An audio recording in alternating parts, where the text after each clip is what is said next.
ध्यानाभ्यास के लिए कृपया अपने नेत्रों को बंद कर लीजिए। अपना मुख अपनी ओर कीजिए। अपने दिव्य शरीर का एहसास कीजिए। ये दिव्य शरीर सुख का स्रोत है, अपरिमित सुख का स्रोत है। इस अपरिमित सुख के स्रोत को हम लेकर आते हैं और इसी अपरिमित सुख के स्रोत को लेकर जाते हैं, और यह अपरिमित सुख का स्रोत सदा ही हमारे पास रहता है। एक क्षण को भी हमसे पृथक नहीं होता, क्योंकि यह हमारा ही स्वरूप है, हम ही हैं। हमारी दृष्टि पर की ओर है तो हम हमसे ही दूर हो जाते हैं। सुख का स्रोत सुख से दूर हो जाता है जब बहिर्मुख होता है। बहिर्मुखता में ज्ञान करता है, उस ज्ञान करने से ही वह सुख के स्रोत से विमुख हो जाता है, सो सुख से ही रहित हो जाता है। तो सुख के लिए बस बहिर्मुखता को छोड़ना है, अर्थात ज्ञान करना ही बंद करना है। तो हमें सुख का संचार होने लगता है, जो हमारा स्वरूप ही है। सुख हमारी निधि है। बहिर्मुखता में ही हम उसको भोगते नहीं हैं, इतना कि उसकी खबर ही नहीं होती है।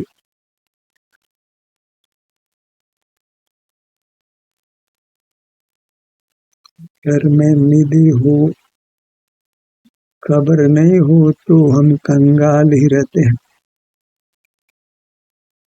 ऐसे ही सुख निधि के हम स्वामी हैं, उसी को लेकर आते हैं, सदा साथ रहती है और आयु पूरी होने के बाद साथ भी लेकर जाएंगे। कभी हम सुख निधि से रहित नहीं होते हैं। बस बहिर्मुखता में वह सुख निधि हमारे भोगने में नहीं आती है, तो बहिर्मुखता को मिटना है। तो बहिर्मुखता में हम ज्ञान करते हैं। ज्ञान करते हैं तो पदार्थ सुहावने असुहावने लगते हैं, तो उनसे राग द्वेष करने लगते हैं। जो सुहावने लगते हैं उनका परिग्रह करते हैं, उनके स्वामी बनने का प्रयत्न करते हैं। वे मेरे हैं ऐसी धारणा बनाते हैं। सारा संसार ही इस प्रकार पर वस्तुओं का स्वामी बनता है। सारा जगत ही चोर है, और चोर जैसे बांट छूट कर चोरी किए धन को भोगते हैं, ऐसे ही पुद्गलों को हम बांट छूट कर भोगते हैं। सारा जगत ही अचौर्य व्रत से रहित है, चोरी करके ही आजीविका चलाता है, बाह्य विषयों को भोग कर ही जीता है, पर पदार्थों को भोग कर ही जीता है।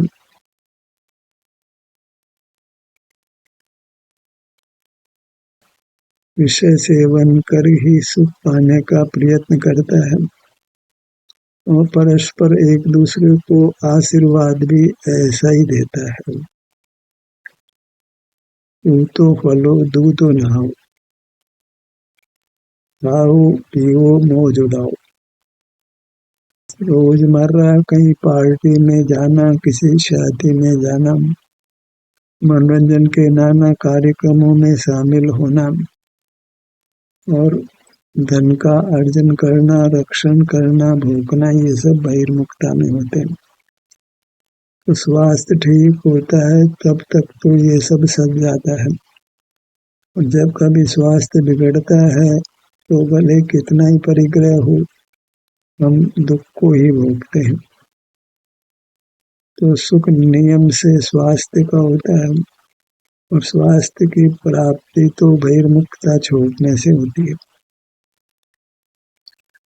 बाह्य पदार्थों का जानना बंद करने से ही हम स्वस्थ होते हैं, और स्वस्थ होते हैं तो सुख का अनुभव करते हैं। जब यह निर्धार हो जाए कि बाह्य पदार्थों को जानने से ही दुख है और दुख नहीं चाहिए तथा सुख चाहिए, तो मुझे बाह्य पदार्थों को जानने पर ही लगाम लगाना है, उसको रोकना है, उसको नियंत्रण में लेना है, अपने आप को ही अनुशासन में लाना है, सेल्फ डिसिप्लिन होना है, अपने को ही बहिर्मुख होने से रोकना है। मार्ग इतना ही है कि हम अपने को बहिर्मुख होने से रोकें। इसको शास्त्रीय भाषा में इंद्रिय संयम कहते हैं, इंद्रिय निग्रह कहते हैं। वही जिनेंद्र परमात्मा होना है। परमात्मा होने के लिए क्या करना है कि पर पदार्थों को जानना बंद करना है। बाहर मूर्त पदार्थ ही जानने में आते हैं जो सुख स्वभावी नहीं है, इसलिए उनका जानना वृथा होता है, और चूंकि उस समय हम अपने सुख स्वरूप से च्युत होते हैं तो सुख नहीं मिलने से दुख मिलता है। इसलिए पर पदार्थों को जानना सर्व अनर्थों का मूल है। ज्ञान सर्व अनर्था नाम मूलम, सर्व अनर्थों का मूल ज्ञान है, पदार्थों को जानना है। ये बात हृदयंगम होना आसान नहीं है, इसीलिए बोधि को दुर्लभ कहते हैं। जीव महाव्रत ले लेता है, दिगंबर संत हो जाता है, पर उसको ये समझ नहीं पड़ती है कि दुखों का कारण ज्ञान है। इसके विपरीत वह समझता है कि सुख का कारण ज्ञान है। ज्ञान में ही रति करना है, ज्ञान से ही संतुष्ट होना है, ज्ञान से ही तृप्त होना है, ज्ञान में ही रमण कर ऐसे मिथ्या श्रद्धान को रखता है दिगंबर होकर भी, सर्व आगम धर होकर भी ज्ञान को ही जीव का स्वभाव, जीव का स्वरूप मानता है, ज्ञान को ही सुख मानता है। पर अनुभूति ठीक इससे विरुद्ध है। यहाँ पदार्थों के जानने रूप खड़े होते हैं तो हमको बहुत विकल्प हो जाता है, दुर्घटना होती है। इसको स्वरूप की असावधानी कहते हैं। सावधानी हटी, दुर्घटना घटी।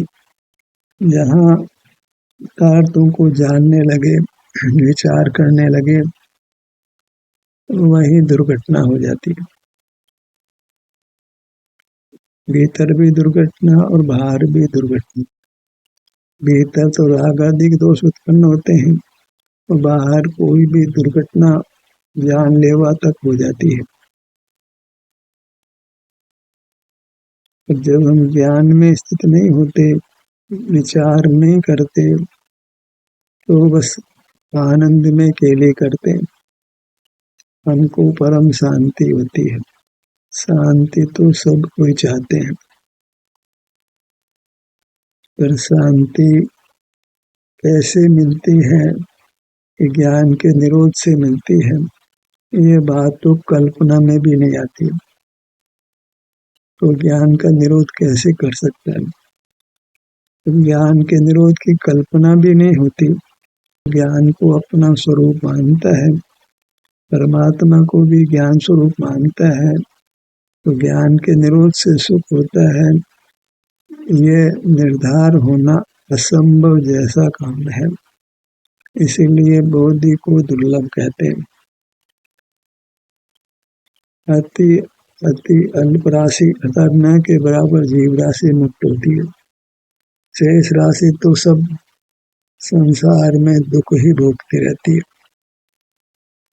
चने के भाड़ में कोई चना उछल कर बाहर आता है, शेष तो सब सिक ही जाते हैं। बस ऐसे कोई जीव को ऐसा सावधान होता है कि ज्ञान से दुख होता है। यहाँ तो चेतन का अर्थ ही ऐसा किया जाता है कि जो देखता जानता है। वास्तव में चेतन का अर्थ जो अपने स्वरूप को चेतता है वह चेतन है। चेतना अनुभव रूप होती है और उसको हम ज्ञान रूप मान लेते हैं तो सब विपरीत हो जाता है। जो चेतता है अर्थात अनुभव करता है, अनुभव स्वयं का होता है, तो उस समय बाह्य पदार्थों का जानना नहीं होता है। बाह्य पदार्थों का नहीं जानना होने से जीव सुख के अनुभव रूप होता है, क्योंकि स्वयं सुख स्वभावी है। सुख अपने मूर्त का ही रूप है और सुख की ही बनी हुई है। अपने मूर्त अर्थात अपना मूर्त शरीर। तो हमारे साधना का साध्य ध्यान का ध्येय हमारा शरीर है, उसके अंग उपांग है। बाहर नहीं होते तो इस अमूर्त शरीर में हम होते हैं और अमूर्त शरीर में होने से हमको शांति का अनुभव होता है, शांति प्राप्त होती है।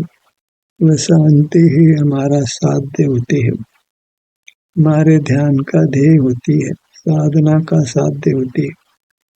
तो अपनी मूर्त और अपनी मूर्त सुख स्वभाव ही है, तो बाहर से नहीं जुड़ते हैं तो वह सुख रूप परिणमित होती है। बाहर का जानना बंद करते हैं और सुख होने लगता है। तो शुद्धि का साधन क्या है? बहिर्मुखता को रोक देना।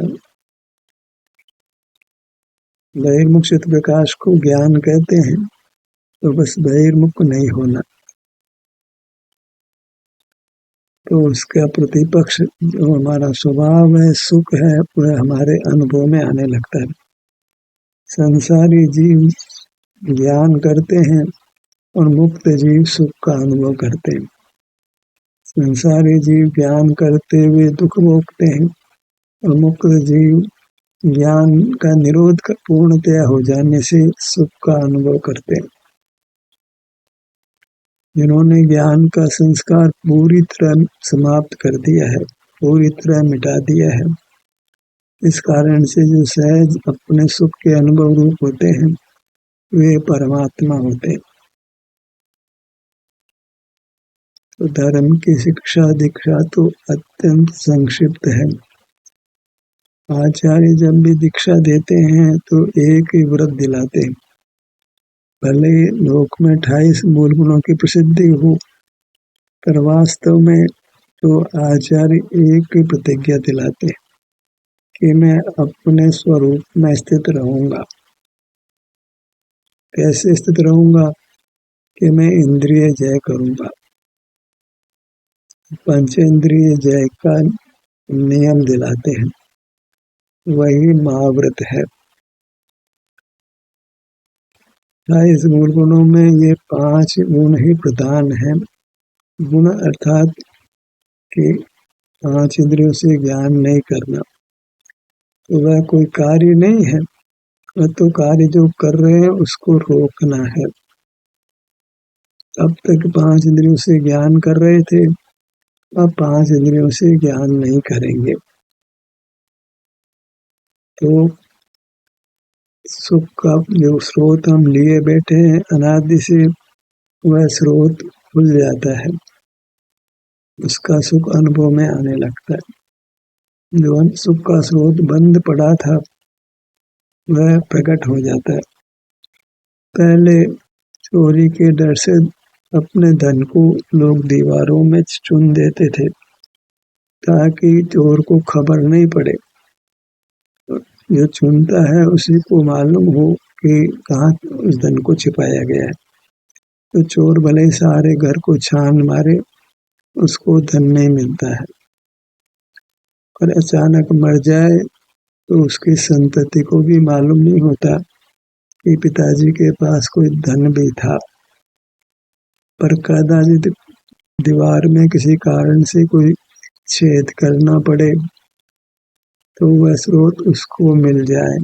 कदाचित ऐसा प्रसंग तो नहीं बनता है प्राय कर, पर कदाचित ऐसा प्रसंग बन जाए तो जो स्रोत जिसका वह वारिस था वह उसको मिल जाता है, जिसका वह अधिकारी था। ऐसे इंद्रिय ज्ञान के ताले में हमारा सुख अनादि से बंद था। खबर भी नहीं कि इंद्रिय ज्ञान के कारण वह सुख प्रकट नहीं हो रहा है, अंदर दबा हुआ है, मालूम ही नहीं पड़ रहा है। पर कदाचित इंद्रिय संयम हो जाता है, देखना जानना शायद किसी भी हेतु से बंद हो जाता है। खासकर वेदना की स्थिति हो या बलात् एकांत में रहना पड़े, जैसे किसी को जेल में ही बंद कर दिया गया हो तो उसको बलात् एकांत हो जाता है, तो वह कुछ भी बाहर का नहीं जान पाता है, तो उसको शांति का अनुभव होने लगता है और वह समझ जाता है कि मैं सुख का बना पदार्थ हूँ, प्राप्त शरीर के बराबर हूँ और सुख का बना हुआ हूँ। तो वह जेल ही उसके लिए मुक्ति का कारण हो जाती है, वह दंड उसके लिए अमृत रूप हो जाता है।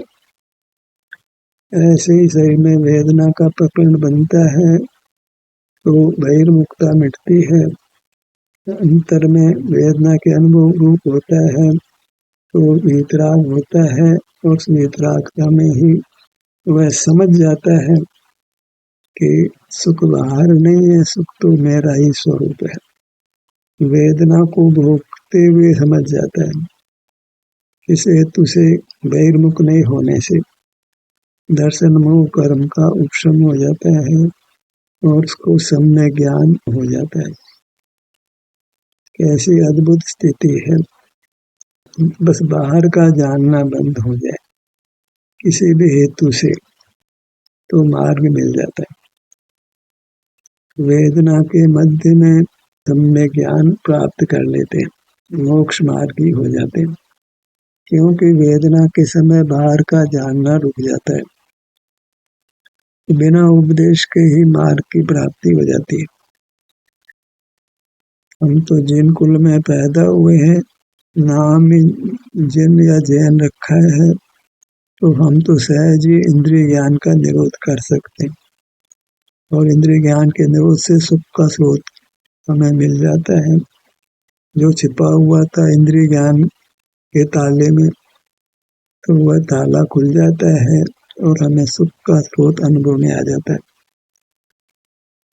तो वह उपदेश से प्राप्त हो या स्वयं ही हम वेदना में आकर समझ जाएं कि कितनी शांति है जब हम बहिर्मुख नहीं है। वो जेल में रहा हुआ कैदी समझ जाता है कि बाहर में कितनी आकुलता थी, इधर लोगों से मिलना जुलना नहीं है, तो वृत्ति बहिर्मुख नहीं होती है, तो वह जेल में समय बहुत सुख से शांति से बिता लेता है। और कितने लोगों ने तो अच्छा साहित्य भी जेल में रहकर रच दिया है, क्योंकि जेल में एकांत मिल जाता है, बहिर्मुखता से छूट जाता है। तो जेल में रहकर बहुत साहित्य की रचना भी लोगों ने की है, क्योंकि बहिर्मुखता रुक जाने से आकुलता मिटती है तो ज्ञान खिल जाता है। तनाव में होते हैं तो परीक्षा में याद किया भी जीव भूल जाता है, भय लगता हो फेल नहीं हो जाऊं, इसी भय के मारे उसकी स्मृति खत्म हो जाती है। और जो बराबर अच्छी तरह साल भर पढ़ लेते हैं उनको भय भी नहीं होता है, बिल्कुल निश्चिंत होकर परीक्षा में जाते हैं, शांति से प्रश्नों का जवाब देते हैं वही सबसे अधिक नंबर लेते हैं। मार्ग तनाव से मुक्त होने का है। वह तनाव से मुक्त तभी होते हैं जब हम एकांत सेवन करते हैं, अर्थात बहिर्मुख नहीं होते। तो हमको बहिर्मुखता को रोकना है। जब रोकते हैं तो क्या होता है कि हमारा ध्यान अपने शरीर के किसी भाग में होता है। तो हम अभी यत्नपूर्वक अपने ध्यान को अपने शरीर के किसी भाग पर लाने का प्रयास करते हैं। तो सिर के भाग पर आइए।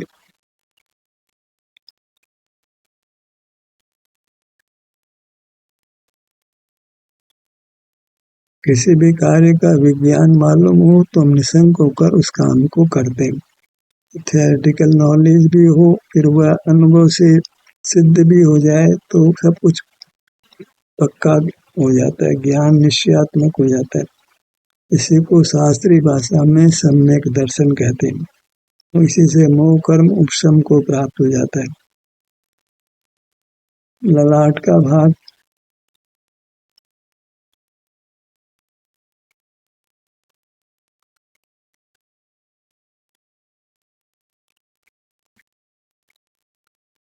बाहर में सुख पाने के लिए कितना यत्न करते हैं तो भी कितने लोग सुख पाते हैं, पर यहाँ कुछ प्रयत्न करना ही नहीं है, बाहर का कुछ जानना ही नहीं है, तो एकदम शांति हो जाती है। टीवी पे देखते जानते हैं, मोबाइल पे देखते जानते हैं, तो उससे इंद्रियां भी क्षीण होती है, शरीर भी क्षीण होता है, नाना प्रकार के राग द्वेष भी पैदा होते हैं, बंध भी होता है, तो हृदय में दुख भी होता है। और जब कुछ जानना ही नहीं है, क्योंकि जानना ही दुख का बाधक है, तो जीव स्वतः ही जानना बंद करते ही अपने में ठहर जाता है। जो होने योग्य है वो हो जाता है, अर्थात अपने शरीर में जो भी सुख दुख की अवस्था है वह हमारे अनुभव में आ जाती है। तो वहाँ श्वासोच्छ्वास होना, आत्मदशा में परिस्पंदन होना, ये सब भी दुख के खाते में डालना है, उसका भी हमको अनुभव हो जाता है, पर वह हमारे ध्यान का ध्येय नहीं होता है। ध्यान का ध्येय उत्तम पदार्थ होता है, तो अपनी अमूर्त काया ध्यान का ध्येय होती है। और बाहर से हटके जो शांति का अनुभव होता है वह शांति हमारे ध्यान का ध्येय होती है, साध्य होती है। तो बाहर से हट करके होने वाली शांति का अनुभव करते हैं। क्या करते हैं ध्यान में कि शांति का अनुभव करते हैं। बाहर से हटने से हमको शांति होती है, तो हम शांति का ध्यान करते हैं, सुख का ध्यान करते हैं। हमारे ध्यान का ध्येय क्या है कि सुख हमारे ध्यान का ध्येय है। वह ऐसा सुख हमारे अंग उपांगों में होता है, तो हमारे अंग उपांग हमारे ध्यान के ध्येय होते हैं। तो अंग उपांग है वे भी कर्म से निरपेक्ष है, कर्म कर्म ही है और हम ही है। इस प्रकार कर्म से उनकी पृथकता है, और शांति तो कर्म के निरोध से ही होती है, अपने स्वभाव से ही होती है। हमारी मूर्त भी स्वभाव से है, कर्म के कारण से नहीं है। हमारा विस्तार है, हमारा फैलाव है, वो हमारा स्वरूप है। और बाहर से हटते हैं तो सुख हैं, वह भी हमारा स्वभाव है। तो हम तो अपना अनुभव करते हैं, अपने विस्तार का, अपने विस्तार में होने वाले सुख का। कोई पर पदार्थ हमारे ध्यान का ध्येय नहीं होता। जो विकृति है वेदना रूप से, वह भी हमारे ध्यान का ध्येय नहीं होती है। श्वासोच्छ्वास भले अनुभव में आता हो, धड़कन हमारे अनुभव में आती हो, पर उसको हम ध्यान का ध्येय नहीं कह सकते। ऐसा नहीं कह सकते कि हम उसका ध्यान करते, हम तो सुख का ध्यान करते हैं, जो परलक्ष छोड़ने से अनुभव में आती है। अपनी मूर्त का ध्यान करते हैं, जो नित्य है, अनादि से है, अनंत काल तक रहने वाली है, और वह सुख स्वभावी होने से सुख का अनुभव होता है। सुख हमारे ध्यान का ध्येय है, हमारा विस्तार जो सुख का बना हुआ है हमारे ध्यान का ध्येय है। किसका ध्यान करते हो आप? तो भाई हम हमारी मूर्त का ध्यान करें, ध्यान में सुख का अनुभव होता है तो सुख का ध्यान करते हैं, और क्या करते हैं कि और कुछ भी नहीं करते, और तो सब जो कर रहे थे उसको बंद करते हैं। अपने मुखमंडल को लक्ष्य में लीजिए। ध्यान के निरोध का आप संकल्प ले लें तो फिर ध्यान कराने वाले की जरूरत नहीं है, अपने को फिर स्वयं भी निर्देश देने की जरूरत नहीं होती है। फिर जब ज्ञान का निरोध होता है तो अपने आप सुख का ही अनुभव होता है, क्योंकि फिर बहिर्मुख नहीं होते हैं तो अपनी मूर्त में सुख का अनुभव हमें अपने आप होने लगता है। तो उसी को कहते हैं ध्यान होने लगता है, और उसी की पुनरावृत्ति होती है तो अधिक अधिक सुख अनुभव में आता है, तो फिर हम अधिक अधिक अपने में रहते हैं। अपने में रहते हैं, सुख होता है तो उसके कारण से सहज ही अपने में होते हैं। एक तो झूला झुलाया था तो, और वो अपने आप भी झूलता है एक बार झुलाने के बाद में, और हम स्वयं झुलाते भी हैं, तो इस कारण से वह झूला निरंतर और अधिक गति पकड़ लेता है। पहले तो स्वयं एक बार झुलाने से वह झूलने लगता है, फिर तो हम और उसको झुलाने का प्रयत्न करते हैं तो वह गति पकड़ लेता है, ऊंचाई पकड़ छूता है। ऐसे ही हम बाहर से हटते हैं तो सुख का अनुभव होता है, और सुख का अनुभव करने लगते हैं तो सुख बढ़ने लगता है, फिर वह गति पकड़ता है, सुख में वृद्धि होती है, और फिर अपरिमित सुख हो जाता है, और वह फिर कभी समाप्त नहीं होता है, अनंत काल तक बना ही रहता है। वही अभ्यास हमने करना है। ध्यान का सत्र यहीं समाप्त होता है। आपकी सहभागिता के लिए धन्यवाद।